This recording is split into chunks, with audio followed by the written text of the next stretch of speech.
pathways that we can all like use and be proud of and connect with our neighbors, and also provide some education and recreation opportunity. So our project timeline is still on track. So we'll hold the workshops in the spring, hopefully the end of March. In the summer, we'll use that time to be drafting and reviewing active transportation plans. And we'll be looking at different kinds of grants that we might be eligible for. And in the fall, we'll be applying for grants for actual like engineering and design and construction for the approved plan after it goes through the whole approval process.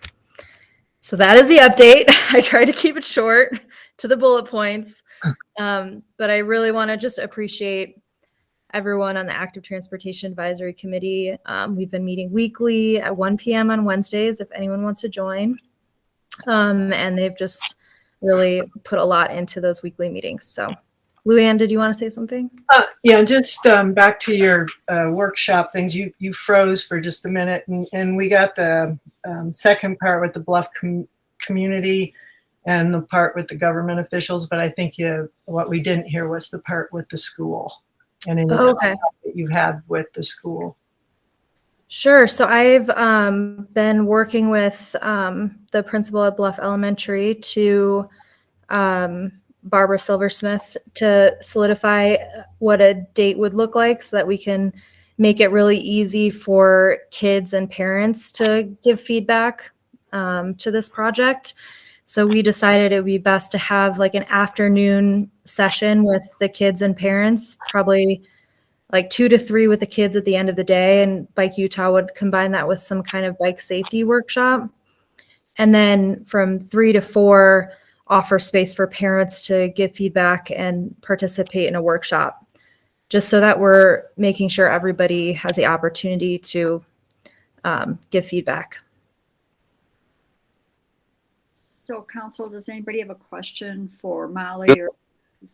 Comment, Mayor. Molly and Luann and group, thank you. Sounds really exciting. I love the timeline. I love the action item. I appreciate it very much.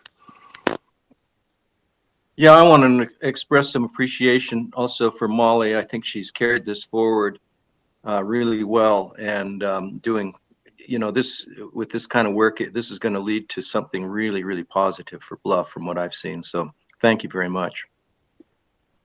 Thanks, I have one question, and I'd echo that, Molly. You're doing a great job, and you've done a lot of work, so I appreciate you could reduce it to such quick bullet points. That was pretty good.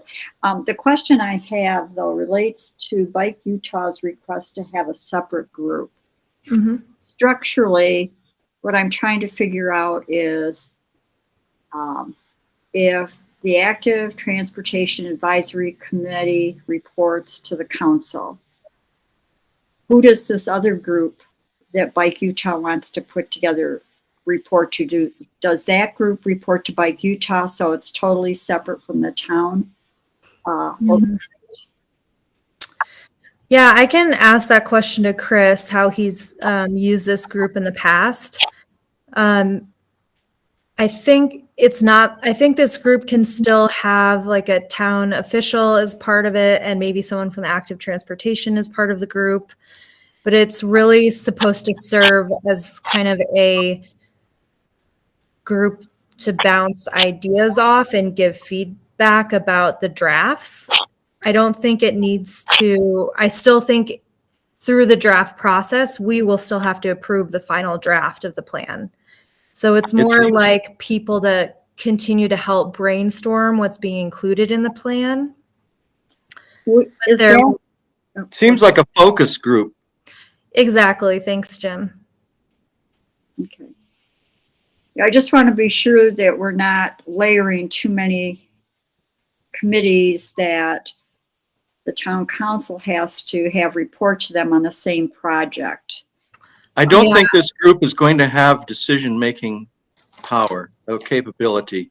It's an advisory kind of a focus group that we actually need in order to get input from the community. And it should probably represent in the 10 people or so a broad base of the community, I think. I think how it is differentiated maybe from the active, because I asked similar questions.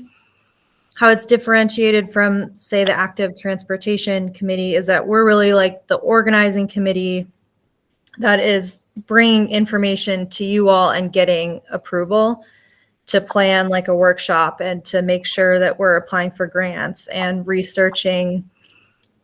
Like this group would not be researching grants and trying to speak to elected officials or get support from other organizations. It would simply be a group that would say, yes, this represents our interests. This represents Bluff. Have you thought about this? This is what we meant in the workshop about this. And I think it could still include some members of the active transportation plan or committee, and then maybe a council member.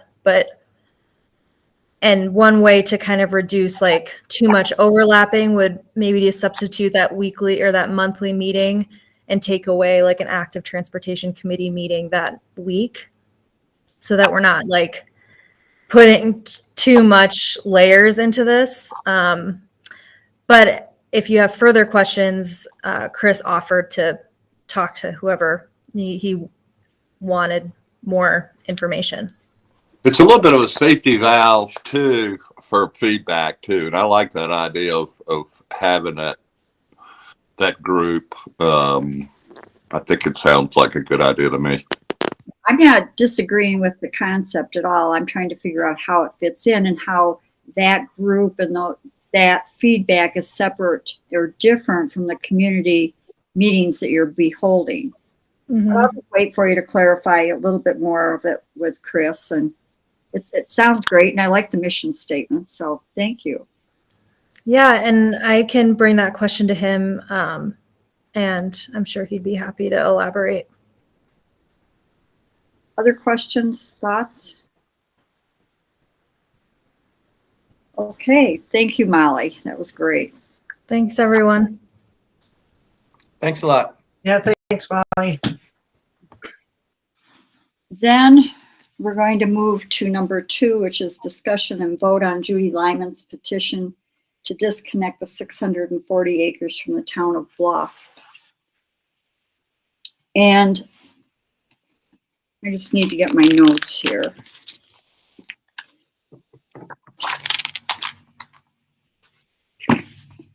Just to refresh everyone's memory, the attorney for Judy Lyman mailed out the petition on July 11th, 2022. After proper notice to Utah Public Notice website and all the required people and publication in the paper, we held our public hearing on December 1st, 2022. And so there are really 2 options. One is to grant the petition of Judy Lyman to disconnect. The other option is to deny the petition. And so one of the things that we have to be sure to do if we get to a vote is we'll need to do a one-on-one vote, meaning Luann, and then go on down the line alphabetically on the vote so that we can state our name and what the vote is. But this is the point for discussion or motions. Anyone want to start?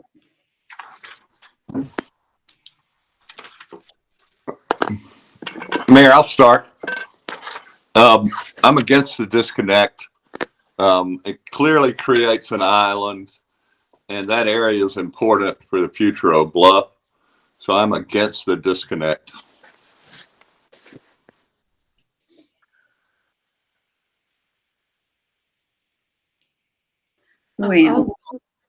Yeah, so I would like to say that we've had some advice from our attorney, but more importantly, we've listened to the public hearing that the town of Bluff, we held with the town of Bluff, and heard a lot of public voices. And then we've also received a lot of public comment in the written form. It's an area up on top of the Bluff bench that was in the planning and zoning time was set up for with the idea that it could be residential at some point. It's a big stretch. If that the land that's around it, if that 640 acres is taken out, the land that's around it becomes less valuable in a lot of ways. And we know that Sitla sells stuff, and so does the BLM trades things. And so we just want to keep our town intact. In my opinion, I would like to keep our town intact and keep that top bench area open for whatever's in the future.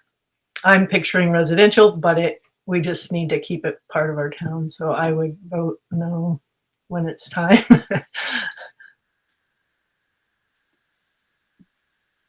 Jim, Linda?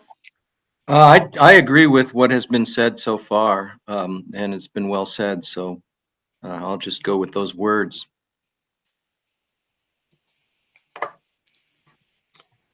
And if the mayor is ready at any time, I wouldn't mind reading a motion that I have here.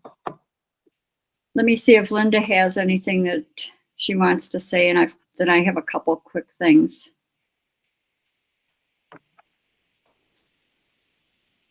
Is Linda frozen?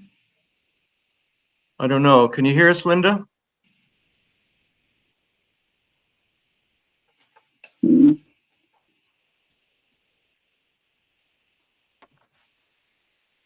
Let me just double check one thing. Craig, are you on now? Aaron's nodding yes. Thank you, Craig. And he came on about 10 after, so we didn't miss much. Yep, it was exactly 6:10. I wrote it down. Oh, thank you. Aaron, could you try calling Linda at her house? It looks like she's exited the meeting and she might try to rejoin. It is 6:22, but let me give her a quick call.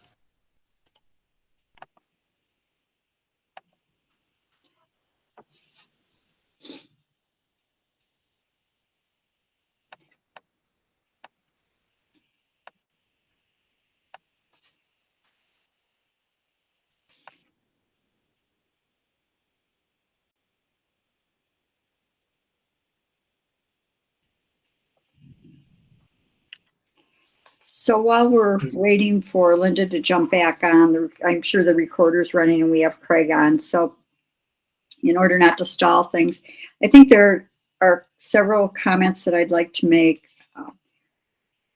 First, during the public hearing, we had 39 attendees and we had 11 public verbal comments. We had 6 written comments that were timely submitted. There was not a single comment made or submitted that supported disconnecting this property. And while I think we'd all acknowledge that there may be people who disagree and would disconnect, their voices were not present. They did not say anything. So from public opinion, my feeling is we were elected to do what the public wanted, and the public does not want us to disconnect this property. The second thing that was raised by one of the residents directly and then by another one a little more indirectly is that this property protects the Navajo sandstone aquifer, and water is everything, and we are in water battles. I think the rest of it is pretty much been said. This would create an island or a peninsula, no matter how creative the attorney would like to be, it does create that. And that is not permissible unless we agree to it. So I'm in favor of not granting the petition. The petitioner didn't provide any statement except through her attorney that she just didn't want to be part of the town. And I don't believe personally that Blanding or Monticello or San Juan County are going to provide services out to that area. It's even further out than our town central part is. So Linda, if you're back on, if you want to unmute, do you have any statement you'd like to make before we vote?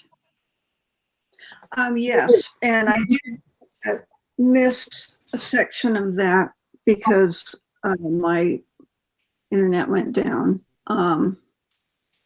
which means the recorder missed a piece. But I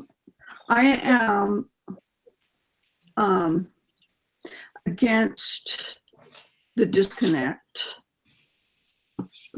I do believe it would create an island. It is on our watershed, but more than just creating an island, that island would be part of the unincorporated county, which means that it would be part of the county. We would have no kind of control or involvement with it, but the county would if there's reasons in the future for them to develop or do other things. And so I am against disconnecting.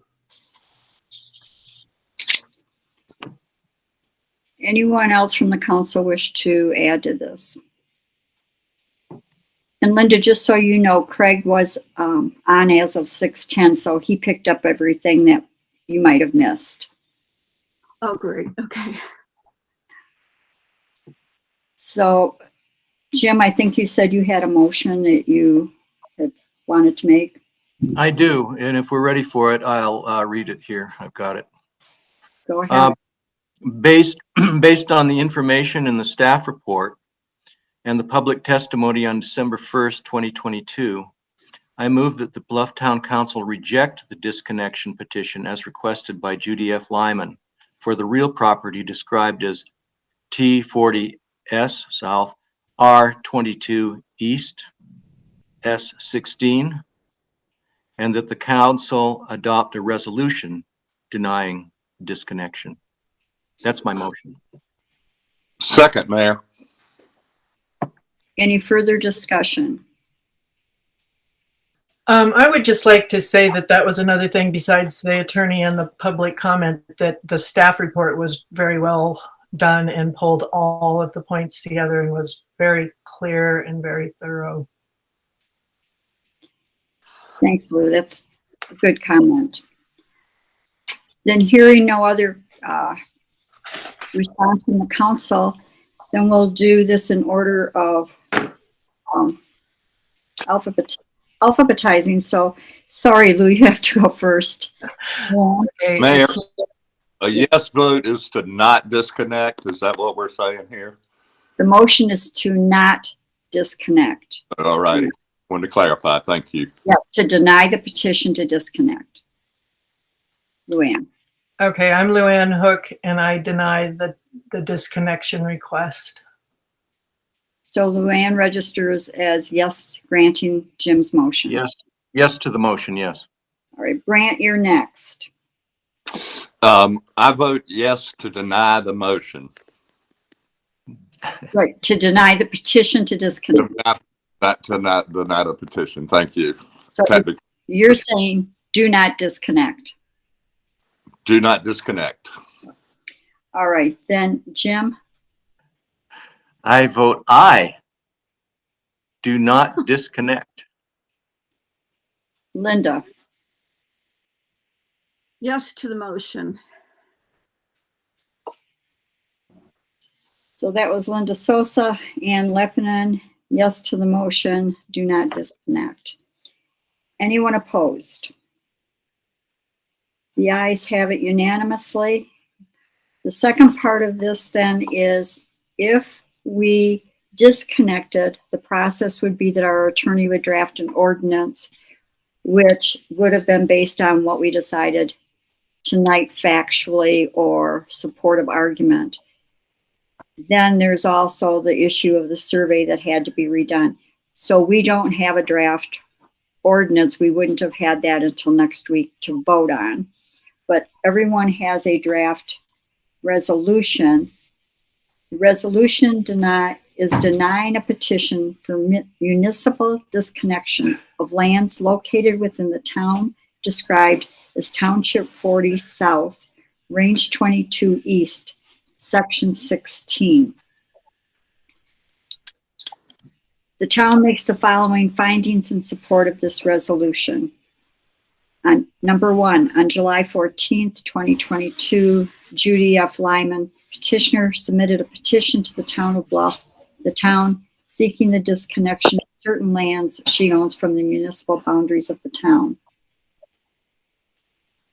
Number 2, the lands owned by petitioner are described as Section 16, Township 40 South, Range 22 East, SLM, the property.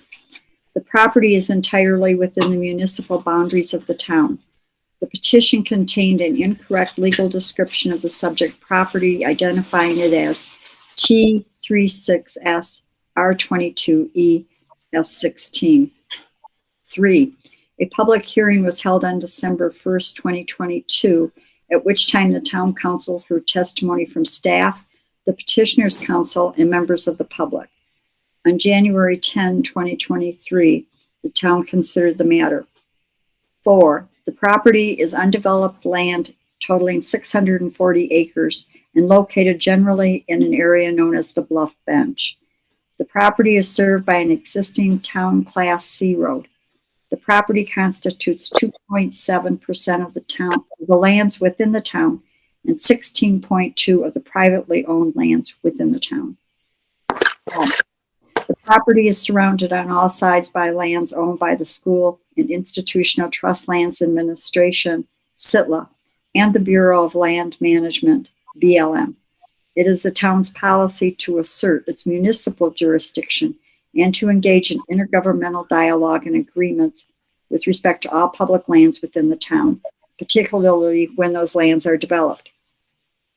6, the town has adopted zoning and subdivision regulations applicable within the town generally and to the public, which is zoned A2. The petitioner has not sought any development approval or land use review through the town, nor has she identified any future development plans for the property. 7, emergency services to the property are currently provided by the Bluff Volunteer Fire Department, which provides fire and EMS services to all lands within the town, and the San Juan County Sheriff, which provides services within the town pursuant to an agreement with the town. 8, the municipal tax burdens on the property are very minor. The town does have a small property tax levy. Property taxes on the subject property are $124.12 per year, the bulk of the levy being assessed by San Juan County and the San Juan School District. 9, the disconnection of the property could make it more difficult for adjacent properties on the Bluff Bench to develop. The disconnection could also negatively affect the town in that it would remove 16.2% of the private land from the municipal boundaries in a community where much of the land is already owned by the state or federal governments. 10, the disconnection of the property would also create an unincorporated island or peninsula in that the lands of the petitioner would be wholly or mostly surrounded by incorporated lands in violation of applicable law. Additionally, the burdens on the petitioner of keeping her land within the town appear to be minimal. 11, the boundaries of the town of Bluff were created after careful study and a public process by a group of concerned citizens and stakeholders. This process culminated in the incorporation of the town in 2018. The council finds that number 1, small I, parens, there is no good cause shown for the disconnection, and 2 small i's, parens, justice and equity does not require the disconnection. The predominant position of the petitioner, as stated by her counsel, appears to simply be that, quote, she does not want to be part of the town, end quote, which is not a valid cause under the applicable statute. Therefore, it is resolved by a majority of the Bluff Town Council at a regular scheduled meeting of the council on January 10th, 2023 as follows. The petition for disconnection is hereby denied. This resolution shall take effect immediately upon passage. So the note to the council, your drafts may have on it a wrong date, January 18th or 19th, I guess, as the date that we took this action. So that's been corrected, and the town of Dubuque has been corrected to the town of Bluff. I had to look up where Dubuque was. So would anybody like to make a motion approving this resolution? I would, Mayor. I'll make that motion now. I'll second. Any discussion, any corrections other than the two that we've just made? Then all in favor say aye. Aye. I, Aye. Anyone opposed? Then it's unanimous. So it's effective upon passage, and we can now move to notifying Mr. Baird, which I will do, although I suspect Mr. Baird may be monitoring this, but I will notify him tonight, and then we'll get the copy of the signed resolution off to him tomorrow and post it. Then we have number 3. We need to, Could I? I'm sorry. no, that's okay.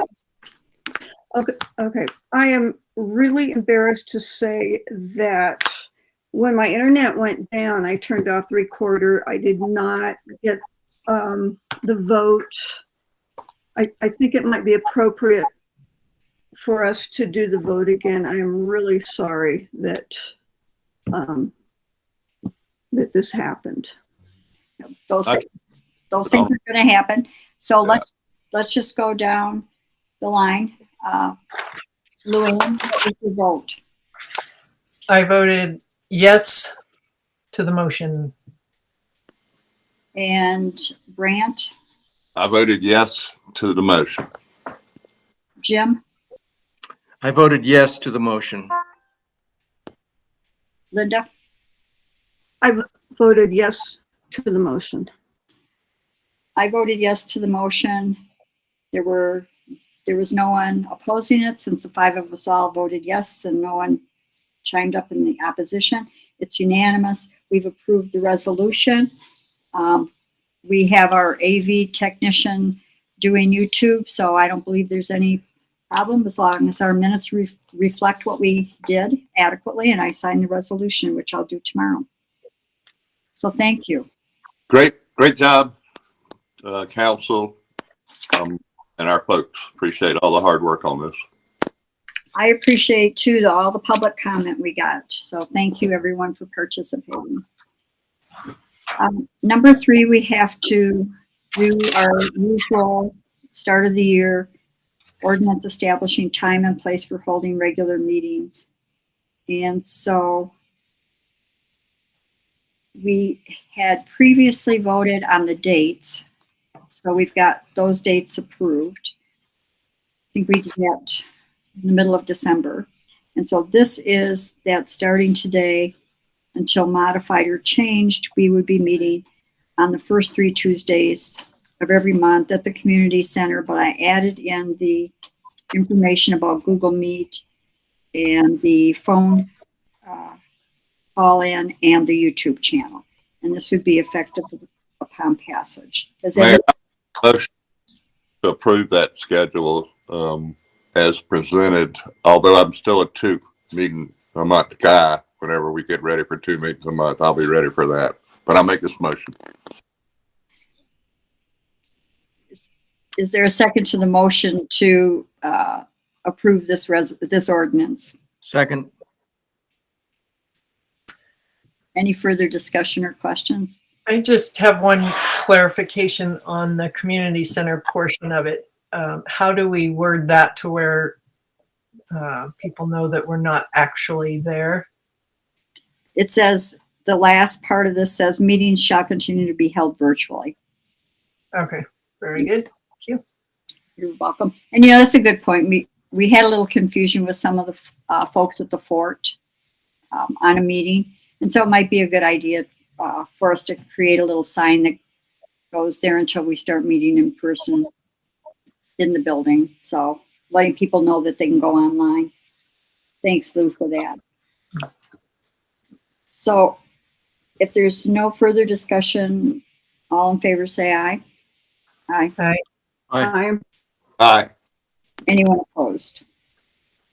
Then the ordinance has been passed unanimously.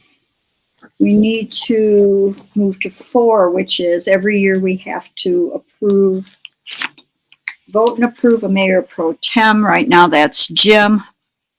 And we need to do the same for treasurer and clerk. That's Brant and Linda Sosa. And so looking at it separately, the mayor pro tem, any sense of what you want to do? Mayor, I'd like to make a motion to approve all three of those at the same time. Okay, but who are we approving? Jim for current situation, Linda for clerk, Brant for treasurer, and Jim for pro tem. I'd second that.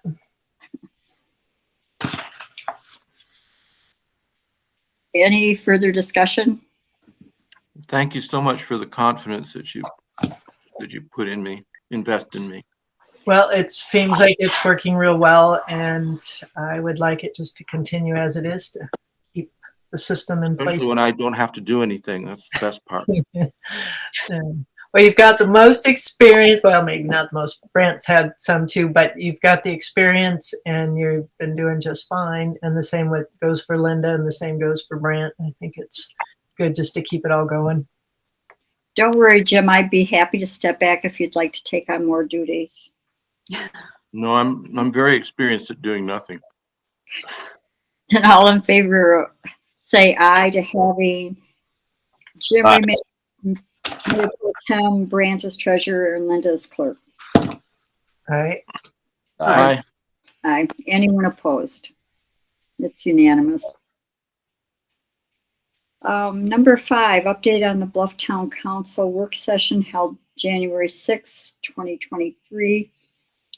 Anybody want to give a little update on what we did? The minutes are posted, the draft And minutes. 4 minutes of great work was what was happening there. So you might notice that I didn't move anything really from that work session onto the agenda because I knew this agenda would be crowded. And so some of the things that we need to take action on, such as discussion of the Bluff Cemetery where we need to decide what and vote on what we're doing, those will get moved into one of the next 2 meetings. But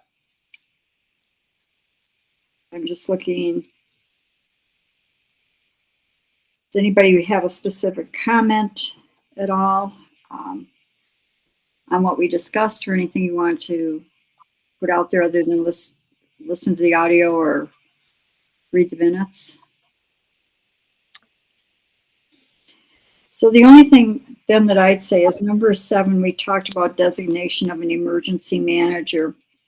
And I did put that on for consideration tonight for a vote. And we can talk about that when we get down here to it. But otherwise, it was pretty much discussions that all will need to come back onto the agenda for voting. If no one has anything else that they want to add, then we'll go to number 6, update on the transfer of funds to the Public Trust Investment Fund by Linda. We have the PTIF is now set up. It is on our Polaris accounting package, Zions Bank, and State Treasury. So we've transferred funds. The treasurer will be checking the reconciliation at the start of every month, the same as he does for the roads funds and general fund. And so it's going. Thanks, Linda. I know that it took a while to get everything set up, but now we're moving on that. So thanks, Lou, for doing the initial work on it. Yeah, and I looked up the rates the other day, and it was 3.5 or 6. I can't remember exactly, but it was over 3.5%. So that will be a nice little income flow. Wonderful. Wonderful. Thanks, everybody. So then, number 7, update on IT services and upcoming changes. Aaron? Alrighty, so after speaking with some members of the council and NetForce, we are going to move ahead with our transition to our new IT system the week of January 23rd. So I will be in office to help coach folks through that change. If you are not in town, I can also hold virtual meetings with you, but essentially at that time, we will move over our email and our documents to Microsoft 365. It's kind of like an integrated package that has a lot of benefits for us, including being able to keep all of our documents in one place. I know we've talked about this really in depth, but week of January 23rd is what we're looking at. You may receive some messages from NetForce ahead of time because they can start transferring some of the data over. After 4 years, you all have a lot of data stored away in those government emails. If anyone would like, I'm happy to sit down with you one-on-one to kind of walk through the new system. I know, especially for folks who maybe are Mac users, this is a pretty big change. If anyone has any questions, I'm happy to address them now. Otherwise, we can definitely spend some one-on-one time getting everyone comfortable with the new system at the end of January.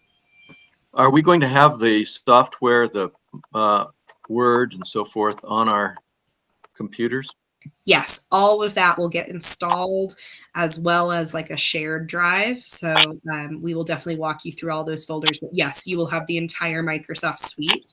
And the biggest change is your email address will now be affiliated with Microsoft. So I know that's a change for some folks, but the good news is it's all inclusive, and will still be able, if you have to, I'm not advising that you do, but if you have to, you can still access your email account on a separate device using a web application. So for anyone who's worried about that, you can still do it. Again, not I'll leave it there. Thanks, Aaron. And I really appreciate, as like sure everybody else does, that you moved that to a time when you're going to be in town. I know for me, I had super high anxiety hearing this, so having you here would be great. No, we'll get it all rolled over. Yay, 2023 should be good. So moving to number 8, today on January 3rd, the San Juan County Commission met. I did not listen to that meeting. I don't know if Aaron did, but I think the one big thing was Johnny Miller and his part. Aaron, do you want to update us on that? Yeah, so it was really quite a lengthy meeting in that they were trying to get the new commissioners just kind of onboarded and familiar with lots of rules and regulations. So their insurance company provided, and they have a separate insurance from what we carry as a town, but the representative shared a great deal of information regarding some specific state laws like Open and Public Meeting Act and ethics and things like that. So I would highly advise the council to listen to the audio from that. I think everything that's discussed is applicable, but it was very much a training session, and that really was the bulk of the meeting. So, but good for all elected and appointed officials. Thank you, Aaron. Then I want to correct something that I said about the December 20th, that I gave on December 20th about the recent commission changes. It really bothered me that I thought I heard MAC say that they would no longer do virtual meetings. And so I contacted them, and I heard what I heard, but I didn't hear it accurately, and I don't know how clearly he articulated it, but the virtual meetings will continue. So anybody wanting to listen and can still it's the same practice. You just log in either virtually or on the telephone, and you can listen live to it. There's some piece that they cut out, and I still don't understand what it is, but it doesn't affect any of the county residents' ability to weigh in remotely. So I want to be sure I correct that. And thanks to Mac for helping me through that. Are they equipped with YouTube? I think that they have a YouTube site. I'm pretty sure that they do. Okay, well, I'll search. I just thought it'd be save me a search if they didn't for sure, but I'll look. If you just go to the San Juan County Commission, go to the agendas, it pulls all that up. And I think it's a YouTube site. I don't know if they record and have it stored anywhere. Okay. Or just give Mac a call and ask him. He's really helpful. He's really I'll look around. okay. All right, number 9, we have discussion and vote on food service for strategic planning session of January 25th, 2023. It's our obligation, meaning the town's obligation, under our contract with Pathways to provide breakfast and lunch for the one-day strategic planning. And so, Aaron, do you want to talk about the bid that we have and what it would consist of? Yes. So, and probably just to state, so clearly I don't vote or make any decisions, but in presenting this, I would like to disclose a conflict of interest, as the quote that was received is from my husband, Jacob Nelson. Jacob is a chef and has submitted a quote to provide breakfast and lunch for 28 to 30 individuals. That would be for the people who are participating in the session and the facilitators. The quote includes light breakfast, and it has kind of like the details out, but has the breakfast. Lunch would have two pasta options and a salad and dessert and things like that. He will provide will serve to everyone and have it available. He is asking to use Fire Mesa Kitchen in order to prepare the food, and so that's why there's no additional cost detailed out. Are there questions about the quote or what is included? Do we have to go out for bid, or how does that work, Aaron? Does anybody else have an opportunity to submit, or is it? It doesn't need to go to bid, Jim. Okay. Yeah, it's a single source provision that we're just doing. We're supporting. Well, if it sounds good to everybody else, I don't know how other people feel, but I'm willing to go for it myself. Let me give you a point of comparison. So, not for this, but for AmeriCorps, I had 15. I estimated 15 people for a simple taco bar dinner, and the quotes I got were all close to $1,000. One of them was 900 plus 20% tip on top of that. So for breakfast and lunch for this number of people, I did look at going outside of the general area, but the caterers that would have to drive in, and then we'd have the driving time. So given, and I did speak with 2 restaurateurs here in Bluff, one who is no longer here and one who did not want to open for this. So we've gone to 3 different people. And I don't think I read it for the record. The quote for both meals is $9.88 plus tax. And the tax rate, of course, is calculated at the Bluff tax rate. Do we need a motion to approve this, Mayor? We do. So made. Second. All in favor, say aye. All right. Aye. Anyone opposed? It's unanimous. And I would just like to point out with those quotes that you just gave, Ann, that was for one meal for half the number of people. So this is kind of a steal of a deal, it sounds like. I hope he comes out okay on his end. And Yeah, for two meals. And one of the things that I talked with Aaron about, there's no charge. We would not be charging for Fire Mesa Kitchen, because what we would be doing is charging, and that would be tacked on to our bill because he has to have a place to cook. And it just made it much more reasonable to have him use the kitchen. We should probably just have him sign the regular contract with the community center manager so we can track it, but it was a wash, and it just became too, let's see what the quote is for the food. And the other quote I gave you involved that person cooking in that restaurant and hauling it over. So yes, this is a very good deal, and we appreciate that Jacob was willing to do this. Yeah, I think we ought to listen to any informal views we can get from a professional about what what could make Fire Mesa Kitchen a little more usable too. Yeah. And he'll probably have that information when he after he does this. Yeah, keeping in mind it is a commercial kitchen. It's the only one that I'm aware of in San Juan County, unless something's been added in the last couple of years. And so, now that things are loosening up, it might be that we can get more people to want to rent it to run commercial stuff out of. Then Jim, number 10, update on the CCC, the Cooperative Cultural Center, and the United States Department of Agriculture grant. Yeah, the USDA grant, I believe that Aaron is finishing that off with some forms that need to be filled out and maybe whatever else needs for that. So that has come back from the Rogers, and it's with us now to turn in. There's no deadline. I did talk to Larson, and he knows about it, and it's a possibility of 50,000.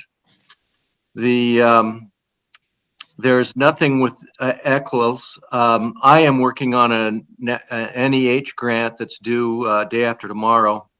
Good luck to Jim to get that in. I think I may get it in if I can. We'll just see. It's kind of a little known grant, kind of a little small thing. It's another $50,000 for preservation, and I'm using the Bluff area source literature archive, BASLA, B-A-S-L-A acronym, as we've got 500 square feet that are approved for it, and the proportional amount is about 50,000. I'm going for a grant whose maximum is only 100,000, and so it's pretty small potatoes for NEH, but we'll see how it goes. They're really nice to talk to on the phone. There was a lot of discussion today. Most of the discussion time, about a half an hour, was devoted to the Inflation Reduction Act. Damian Ballerman has been looking into that. Particularly the money that is going to be going to the Environmental Protection Agency, which is $27 billion, and lots of things that that building would qualify for in terms of energy upgrade. And so the upshot is that by next meeting, we are going to have sort of a prospectus or a very brief outline on paper of what might be needed at the building. And someone is going to be contacting possibly the EPA on the IRA, possibly Senator, possibly our guy, John Curtis, on John Curtis's office, to see what he can do for us. It's in the law that it has to be encumbered, or whatever they call it, by February. So we're on a pretty short timeline here. But we really, we really need to form up something in writing about what we want to do, and we don't have that yet. So we're gonna see if we can get that real soon. Other than that, that was a really good discussion. We'll see what happens. We have some real possibilities because of the way the IRA has been written to favor underserved communities, which we are in many ways that. The last thing was that the ramp over at the community center and the porch, I think, are being replaced, and they're almost done.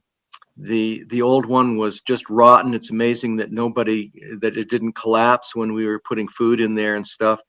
Apparently it's just rotten to the core, and but it's being replaced by UDB. So it's a lot safer, and there'll be a ramp there that's already really solid. And lastly, the solar garden has been getting some attention and compliments from the public, from some of the Navajos from Aneth who have stopped by, and they're very interested in how it works and how useful it could be. So UDB has that. They're constructing those. I think they're going to be constructing those and distributing them throughout the nation. So northern part of the nation. So that's about it for, did I miss anything, Brant? Did I capture most everything? I think that was a well done report, sir. Thank you. Jim, I have one thing to kind of toss in is, you probably know this, but Drew Cooper was hired on a contract to do work with that infrastructure. And Yes. and so he's got information that he's gathering to help us out as well. Oh, good. So you might want to coordinate with Drew a little bit, I will. and I'll Thank have you for that, reminding. I'll yeah. have that more flushed out with him for the next meeting, but he just came back from Washington working on that, so. Well, you know, we talk a lot about these opportunities, and I know there are opportunities, but really it comes down to we have to get some kind of an outline of what we want to buy before anybody's going to give us any money. Nobody's going to just give us money carte blanche. And I made the point today that the easiest purchase to make, and the one that would be easiest to outline, because Damien is an expert in this, is the insulation for the entire building, which would basically eliminate a great deal of the cost of the utilities, and depending on how it was done. But that's very straightforward. It's easy to describe, and it's pretty expensive, and it doesn't really have much to do with the interior. But if we're on a short timeline, I think that would be, it's like the fire suppression system. It's a discrete item. We can figure out how much it's going to cost and ask for the money. And those are the kinds of things, that's the way we get money. So anyway, thank you. I will check with Drew. So the next thing is the number 11 new business report on the PILT money, which is payment in lieu of taxes, also known as the recreation money from San Juan County, and then the possible help with the grant for the playground. So when the BSA folded and we took everything on, the first year we received $6,000 in PILT money from the county. And then it was cut down to $2,000. This year it's $1,488. So I had a pretty long conversation with Mac McDonald about this this money, and the formula is a little confusing. San Juan County gets X amount of dollars for payment in lieu of taxes, which is for the public lands that don't get taxed, and then that money is divided, and part of it goes to the Navajo Nation and part of it goes to the other communities within San Juan County and Navajo Nation in Utah. So Mac has been looking at different ways to do the formula so that rather than doing it on per capita after you've already taken out 50% of it, is doing it differently. I was hopeful he would do that this year. We talked about it last year. He didn't, which I'm not sure why. Knowing Mac, I'm guessing he was stuck in administrative issues about how to do it and what to do. Unlike other years, we have not sent a report in documenting how we spend it, but this year he'd like us to document how we spent that recreational money in 2022. And that's very easy to do for the $2,000 because the money that we spend for utilities for the Bluff Community Center can be a portion for the classes and the kinds of recreational use that we provide to the community. So I'll work with Linda on putting something short and sweet together for Mac so that he can see, but he wasn't aware, I don't think, that we had classes in the building or did anything. So I just have to work out the numbers, but I'll get the reporting to him in the next month. And then there was a reminder of all the things we can't do. I'm not supposed to take people to lunch with the money. I'm fine with that. Well, there's nowhere to go anyway. We can't pay wages to each other. So there's some restrictions, but we're fine, and we've been fine, and the BSA was fine. I'm just looking at a way to beef up the money. So then, Well, one way to beef up the money is to remind Mac that part of our broader community can be measured by in the students that attend the elementary school here in town, who most of whom come from lands that are not taxed. So I don't know how he's measuring this money, but I know in years past, many years past, this was a real bone of contention back in the 80s when I first started to get the key to the community center and try to get things going over there. The well that the water comes from is down here primarily, not entirely, but a good deal of it in this region, and the water is not coming to here. So it's the usual tale, but that's one way that he can estimate the size of the community, or weight how the money is distributed. we had those discussions. I'd be happy if you want to sit in on the next one with him about how he can revamp this formula. In the meantime, we talked about the playground and the need for, Lou, did you have a question or a thought? Go ahead. I don't need to interrupt you. I just want, before you finish. Yeah. So I told him point blank, I said, my hope was, Mac, is that this would, rather than continue to go down, it would continue maybe to rebound and come up, and you'd give us a chunk of money that would make it helpful to redo our playground at the CCC, because the playgrounds are used primarily by people coming into town. We've got a use, and it's a larger use than the immediacy of our immediate town boundary, our town proper, for lack of a better word. And then he offered to engage their grant writer with us for some playground grants. So what I'd like the playground committee to do is designate somebody to work with the grant writer, because he said that they would, the county would use their resources for additional grant writing to help with the playground money, because the money's there. I told him we're maxed out on the ability to write grants. I mean, this is not the sole purpose of a town, is to write grants. And right now we're head over heels with this. So if anyone on the playground committee is listening, I will be reaching out to you to see if somebody from the committee is willing to work with probably somebody in Elaine Gisler's office, is my guess as to where they'll be working. Anyway, Lou, go ahead. Yeah, so I was just thinking about the share of our money, that how we've spent it, and the utilities are a good one, but it seems like our community center manager, a portion of that. And it also seems like, I'm wondering if we can pay teachers, not necessarily last year, of course, but is that something that they would allow? It depends. And so I can look at it for the future. And yeah, when I said utilities, I was factoring in taxes, the salary for the BCC, everything.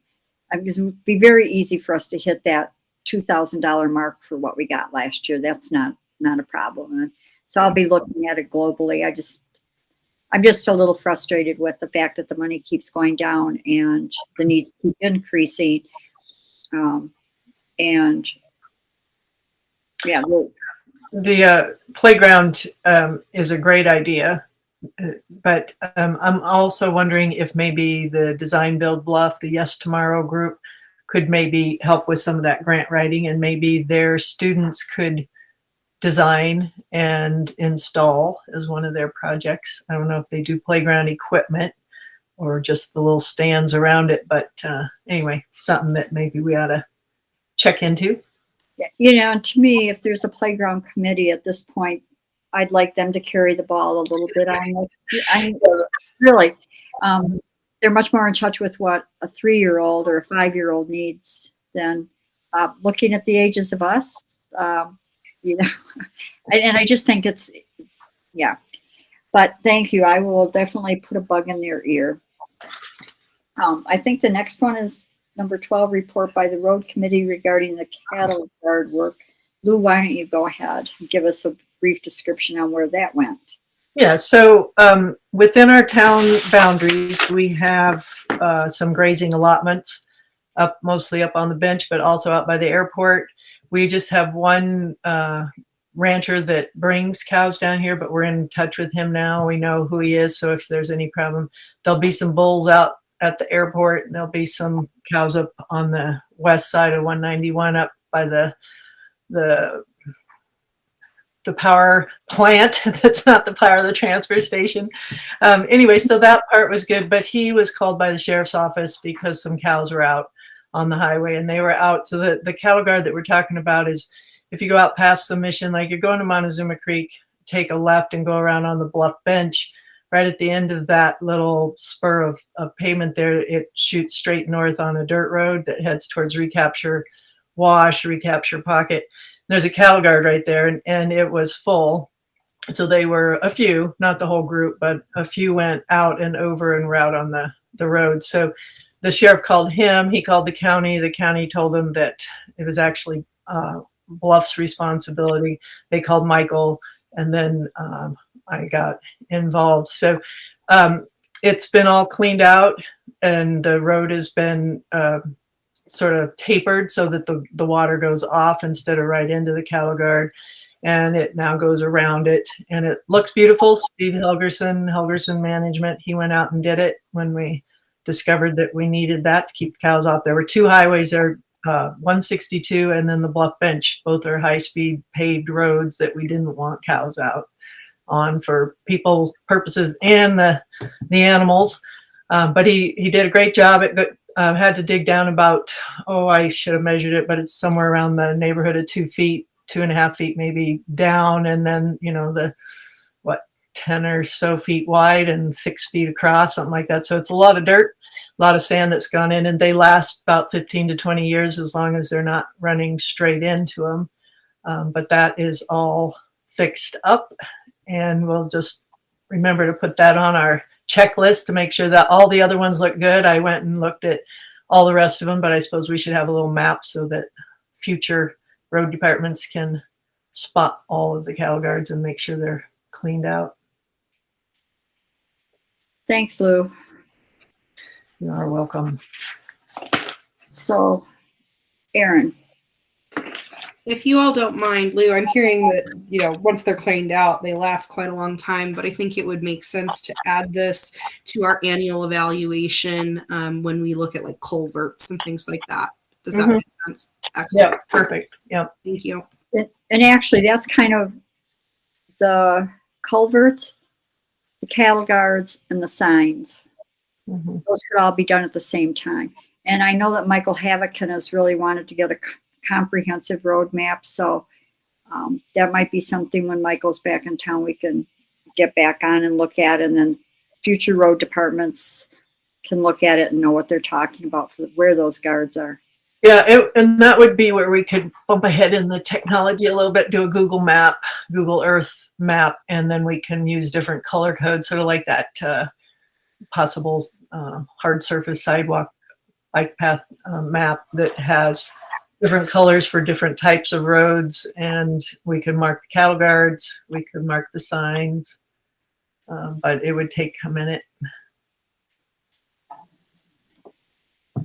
All right, if there's nothing more on the cattle guards, then number 13, the emergency manager designation. I pointed everybody to the code, which is that Utah Code 53, etc. And I haven't completely worked through it. I need to get a little information from a couple other jurisdictions as to actually what the duties are of whoever we appoint or hire to do this. In the meantime, the mayor is the fallback.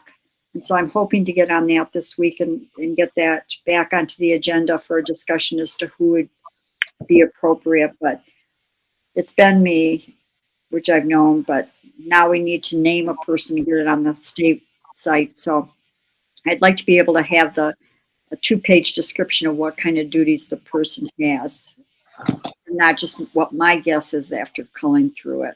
I want to talk to Tammy Gallegos and possibly a couple other people to see how, like Tammy's the Portland County's emergency manager, so I'm assuming she's the one on the list, but like what would it look like for a town versus the county? Because we would be sending out all of our requests probably to a bigger entity.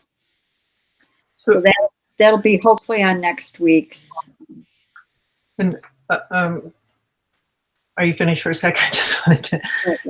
Okay, so I looked through it some, just trying to look to see who would, who they expect to be the manager. On page 59 of that document, it talks about who gets appointed. And then it also talks just in the very next section about delegating that over to the county or to whoever is over in charge of all that. So I would be kind of hopeful that we could make it our fire chief, somebody like that could take that burden off and would already, be going through the trainings and have the access to the equipment and have access to the crew apps and all that stuff that's, and the county is in charge of them. So anyway, I just thought I'd reference y'all to page 59. There's a lot of pages, but I did find it there. So stay tuned. We'll see what we can put together. Number 14, Ginny Burns has an opportunity to apply again for a 2023 pass-through grant. I worked on the report for 2022. I have somebody giving it a better review of the receipts and getting everything together so I can do the report and file that with the county in the next few days. But she hasn't heard yet about the 2023. So once she hears whether she's getting that grant, then I'll bring it back to us for a vote. But right now, there's been verbal discussions and she submitted a request. So we'll just stay tuned to see what comes of that. Then Linda, number 15, request for CED meeting on May 22nd, 2023. CED is the County Economic Development Group, and several years ago, 3 or 4, the group met in different places so that they could have a regular meeting, but they could also meet with the community and find out what the community needed, what their interests are. We would like to meet in Bluff May 22nd. They come up with another place, and our meetings are usually from 3 in the afternoon to 5. Mayor, do we need a motion to approve that meeting date? Linda, did you look and make sure there's nothing else on the calendar for the community center? I haven't, no. It's, I believe, a Monday. I'll make a motion that we approve that meeting date for the CED on May 22nd, pending no other conflict, Mayor. And so, Grant, would that include use of the Bluff Community Center without a fee? It would. Then I'll second it. Any questions, discussion? Then all in favor say aye. Aye. Hi. Aye. Anyone opposed? All right, then move forward, Linda. Thank you. All right, number 16, anything other. I have nothing. I have nothing. I'll make a No, go ahead, Brent. Go ahead. to adjourn. Second. It's 7:20 p.m. All in favor, say aye. Aye. Aye. I'm Anyone opposed? Thanks, everyone. Have a good night. Thank Thank you. you.